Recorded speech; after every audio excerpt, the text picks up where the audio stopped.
ಇನ್ನು A16 ಕೇಶವಮೂರ್ತಿ ಕೇವಲ ಸಾಕ್ಷ್ಯ ನಾಶಪಡಿಸಿದ್ದಾನೆ.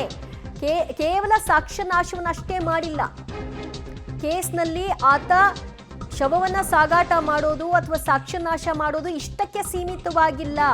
ಅದು ಕೇಶವಮೂರ್ತಿ ವಿಷಯದಲ್ಲಿ ಆತ ಕೂಡ ಈಗ ಜಾಮೀನಿಗೆ ಅರ್ಜಿಯನ್ನ ಹಾಕೊಂಡಿದ್ದಾನೆ. ಅವನ ವಿರುದ್ಧವಾಗಿಯೂ ಕೂಡ ವಾದವನ್ನ ಮಾಡಲಾಗ್ತಾ ಇದೆ, ಆಕ್ಷೇಪವನ್ನ ಸಲ್ಲಿಕೆ ಮಾಡಲಾಗ್ತಾ ಇದೆ. ಈ ಕೊಲೆಯಲ್ಲಿ ಕೇಶವಮೂರ್ತಿಯದ್ದು ಬಹುಮುಖ್ಯ ರೋಲ್ ಇದೆ. ಹೀಗಾಗಿ ಕೇಶವಮೂರ್ತಿಗೂ ಜಾಮೀನನ್ನ ಕೊಡಬಾರದು. ಅವ್ರು ಹೇಳ್ಕೊಂಡದ್ದೇನು, ನಮಗೆ ಈ ಕೇಸ್ನಲ್ಲಿ ಯಾವುದೇ ರೀತಿಯಾದಂತಹ ಇನ್ವಾಲ್ವ್ಮೆಂಟ್ ಇಲ್ಲ, ನಾವು ಅಮಾಯಕರು, ನಮ್ಮನ್ನ ಬಲಿಪಶು ಮಾಡಿದ್ದಾರೆ ಅಂತ. ಆದರೆ ಈ ಕೇಸ್ನಲ್ಲಿ ಶವ ಸಾಗಾಟದಲ್ಲಿ ಭಾಗಿ, ಜೊತೆಗೆ ಸಾಕ್ಷ್ಯನಾಶ ಮಾತ್ರವಲ್ಲ ಪ್ರಮುಖ ಪಾತ್ರಧಾರಿಯೂ ಕೂಡ ಇತ್ತ ಅಂತ ಹೇಳ್ತಾ ಇದ್ದಾರೆ SPP. A16 ಆರೋಪಿ ಕೇಶವಮೂರ್ತಿ ಜಾಮೀನಿಗಾಗಿ ಅರ್ಜಿ ಸಲ್ಲಿಕೆ ಮಾಡಿದ್ದಾನೆ. ಆದರೆ ಈ ಕೇಸ್ನಲ್ಲಿ ಸಾಕ್ಷ್ಯನಾಶ ಪಡಿಸಿದ್ದು ಮಾತ್ರ ಅಲ್ಲ, ಬಹುಮುಖ್ಯ ರೋಲ್ ಕೂಡ ಈತನದ್ದು ಇದೆ. ಆ ಕಾರಣಕ್ಕಾಗಿ ಜಾಮೀನನ್ನ ಕೊಡಕೂಡದು ಅಂತ ವಾದವನ್ನ ಮಾಡ್ತಾ ಇದ್ದಾರೆ. ತನಿಖೆ ಮುಕ್ತಾಯ ಆಗಿಲ್ಲ, ಯಾವ ಆರೋಪಿಗೂ ಕೂಡ ಬೇಲ್ ಕೊಡಬಾರದು ಅಂತ ತಿಳಿಸ್ತಾ ಇದ್ದಾರೆ. ಮತ್ತಷ್ಟು ಮಾಹಿತಿ ಪಡೆಯೋಣ ನಮ್ಮ ಪ್ರತಿನಿಧಿ ನರಸಿಂಹಮೂರ್ತಿಯಿಂದ. ನರಸಿಂಹಮೂರ್ತಿ, ಪವಿತ್ರ ಗೌಡ ವಿರುದ್ಧವಾಗಿ, ಕೇಶವಮೂರ್ತಿ ವಿರುದ್ಧವಾಗಿ ಆಕ್ಷೇಪಣೆಯನ್ನ ಸಲ್ಲಿಸ್ತಾ ಇದ್ದಾರೆ. ಇತರೆ ಅರ್ಜಿಗಳ ಆಕ್ಷೇಪಣೆ ಕಾರ್ಯ, ವಾದ ಇನ್ನೂ ಕೂಡ ಮುಂದುವರೆದಿದ್ಯಾ? ಏನ್ ಹೇಳ್ತಾ ಇದ್ದಾರೆ ಫೈನಲ್ ಆಗಿ ವಾದದಲ್ಲಿ?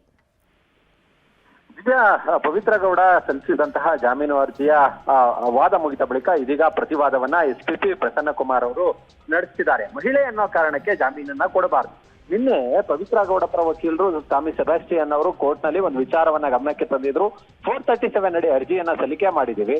ಮತ್ತೆ ಈ ಹಿಂದೆ ಅಲಹಾಬಾದ್ ಹೈಕೋರ್ಟ್ ತೀರ್ಪನ್ನ ಕೊಟ್ಟಿದೆ. ಅಂದ್ರೆ ಮಕ್ಕಳು ಅಥವಾ ಅಪ್ರಾಪ್ತರು ಯಾರಿರ್ತಾರೆ, ಮಹಿಳೆಯರು ಯಾರಿರ್ತಾರೆ ಅಂತವರು ಇಂತಹ ಪ್ರಕರಣಗಳಲ್ಲಿ ಸಿಲುಕಿದಂತಹ ಸಂದರ್ಭದಲ್ಲಿ ವಿಶೇಷ ವಿನಾಯಿತಿಯನ್ನ ಕೊಟ್ಟು ಜಾಮೀನನ್ನ ಕೊಟ್ಟಂತಹ ನಿದರ್ಶನಗಳಿದಾವೆ. ಹೀಗಾಗಿ ಜಾಮೀನನ್ನ ಕೊಡಬೇಕು ಅನ್ನೋ ನಿಟ್ಟಿನಲ್ಲಿ ಮನವಿಯನ್ನ ಕೋರ್ಟ್ಗೆ ಮಾಡ್ಕೊಂಡಿದ್ರು. ಆದ್ರೆ ಇದಕ್ಕೆ ಇವತ್ತು ಆಕ್ಷೇಪಣೆಯನ್ನ ಸಲ್ಲಿಸುವ ಮುಖಾಂತರ ವಾದವನ್ನ ಮಂಡನೆ ಮಾಡ್ತಿರ್ತಕ್ಕಂಥ SPP ಅವರು ಹೇಳ್ತಿರೋದು ಬೇರೆ ಬೇರೆ ರೀತಿಯ ಕೋರ್ಟ್ಗಳ ಅಭಿಪ್ರಾಯವನ್ನ ಸಹ ಕೋರ್ಟ್ ಗಮನಕ್ಕೆ ತರುವ ಕೆಲಸವನ್ನ ಮಾಡಿದ್ದಾರೆ. ಅದು ಕೇರಳ ಹೈಕೋರ್ಟ್ ಇರ್ಬೋದು, ಅದ್ರ ಜೊತೆಗೆ ಕಲ್ಕತ್ತಾ ಹೈಕೋರ್ಟ್ಗಳು ಅಲ್ಲಿ ಚಾರ್ಜ್ ಶೀಟ್ ಸಲ್ಲಿಕೆ ಆಗಿದ್ರು ಕೂಡ ಜಾಮೀನನ್ನ ಕೊಟ್ಟಿಲ್ಲ. ಮಹಿಳೆ ಅನ್ನೋ ಕಾರಣಕ್ಕೆ ವಿಶೇಷವಾಗಿ ವಿನಾಯಿತಿಯನ್ನ ಕೊಡಬಾರದು.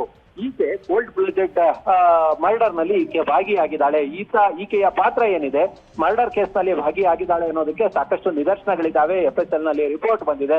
ಹೀಗಾಗಿ ಜಾಮೀನನ್ನ ಕೊಡಬಾರದು ಅನ್ನೋ ನಿಟ್ಟಿನಲ್ಲಿ ಪವಿತ್ರ ಗೌಡ ಸಲ್ಲಿಸಿದಂತಹ ಜಾಮೀನಿಗೆ ಇದೀಗ ಪ್ರತಿವಾದವನ್ನ SPP ಅವರು ಮಂಡನೆ ಮಾಡ್ತಿದ್ದಾರೆ.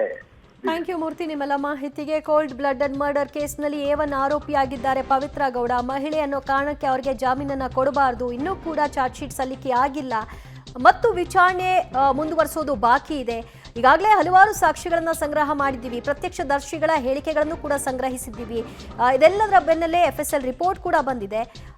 ಇನ್ನೂ ನಮ್ಮ ವಿಚಾರಣೆ ಬಾಕಿ ಇರೋದ್ರಿಂದ ಯಾವ ಕಾರಣಕ್ಕೂ ಕೂಡ ಆರೋಪಿಗಳಿಗೆ ಜಾಮೀನು ಕೊಡಬಾರದು ಎಂಬ ವಾದವನ್ನು ಇಟ್ಟಿದ್ದಾರೆ.